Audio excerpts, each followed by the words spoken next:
হরে কৃষ্ণ। শ্রীমদ্ ভগবদ গীতার ৩য় অধ্যায় কর্মযোগের ৩৫ নম্বর শ্লোক। শ্রেয়ান স্বধর্ম বিগুণ পরধর্মাৎ সনুষ্ঠিতাৎ স্বধর্মে নিধনং শ্রেয় পরধর্ম ভয়াবহ।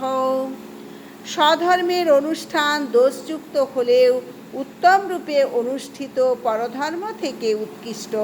স্বধর্ম সাধনে যদি মৃত্যু হয় তাও মঙ্গলজনক, কিন্তু অন্যের ধর্মের অনুষ্ঠান করা বিপজ্জনক।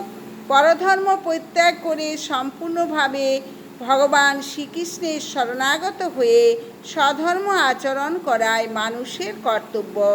জড়া প্রকৃতির গুণ অনুসারে শাস্ত্র নির্দেশিত ধর্মাচরণগুলি মানুষের দেহমনের বৈশিষ্ট্য অনুযায়ী নির্ধারিত হয়েছে। সদ্গুরু যে আদেশ দেন তাই হচ্ছে পারমার্থিক কর্তব্য। এই কর্তব্য সম্পাদন করার মাধ্যমে আমরা শ্রীকৃষ্ণের অপ্রাকৃত সেবা করে থাকি। কিন্তু জাগতিক অথবা পারমার্থিক যাই হোক না কেন, অন্যের ধর্ম অনুকরণ অপেক্ষা মৃত্যুকাল পর্যন্ত স্বধর্মে নিষ্ঠাবান থাকা প্রত্যেকের একান্ত কর্তব্য। জাগতিক স্তরের কর্তব্য এবং পারমার্থিক স্তরের কর্তব্য ভিন্ন হতে পারে, কিন্তু সেগুলি সম্পাদন করা সবসময় মঙ্গলজনক। মানুষ যখন জড়া প্রকৃতির দ্বারা কবলিত থাকে তখন তার কর্তব্য হচ্ছে তার বিশেষ অবস্থার জন্য নির্দিষ্ট বিধান পালন করা এবং কোনো অবস্থাতেই অপরকে অনুকরণ করা উচিত নয়।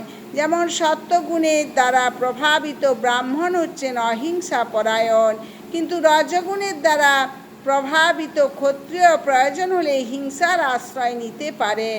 স্বধর্ম আচরণ করতে গিয়ে ক্ষত্রিয়কে যদি মৃত্যুবরণ করতে হয় তাও ভালো, কিন্তু ব্রাহ্মণকে অনুকরণ করে অহিংসার আচরণ করা তার উচিত নয়। চিত্তবৃত্তির পরিশোধন এবং সকলেরই কর্তব্য, কিন্তু তা সাধন করতে হয় ধীরে ধীরে, তাড়াহুড়ো করে নয়।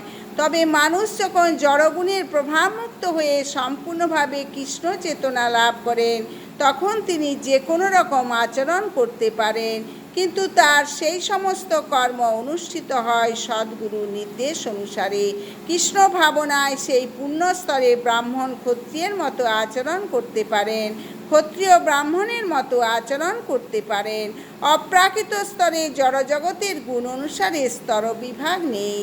যেমন ক্ষত্রিয় হওয়া সত্ত্বেও বিশ্বামিত্র ব্রাহ্মণের মতো আচরণ করেছিলেন, আবার ব্রাহ্মণ হওয়া সত্ত্বেও পরশুরাম ক্ষত্রিয়ের মতো আচরণ করেছিলেন।